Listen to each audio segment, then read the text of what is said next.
இன்றைக்கி அவங்க லஞ்சுக்கு என்ன கொடுத்து விட போகிறேன்னா கொள்ளு கடையலும் கொள்ளு ரசமும் தான் வைக்க போகிறேன். கொள்ளு ரசத்துக்கு வந்து இதோ புளி ஊற வச்சுருக்கேன். கொள்ளு கடையல் வந்து எப்படி செய்யணும்னு கமெண்ட்டில் கேட்டிங்கன்னா நான் கண்டிப்பாக சொல்லித்தரேன்.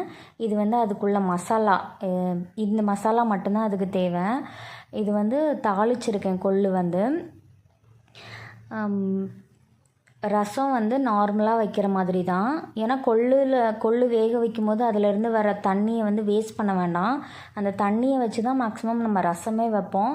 ஆனால் இது நார்மல் ரசம் மாதிரியே இருக்காது, ரொம்ப டேஸ்ட்டாக இருக்கும். ட்ரை பண்ணி பாருங்கள். கீழே கமெண்டில் கேட்டிங்கன்னா கண்டிப்பாக நான் இந்த ஃபுல் ரெசிபி ரசம் கொள்ளு கடையலுக்குள்ள ரெசிபி கண்டிப்பாக போடுவேன்.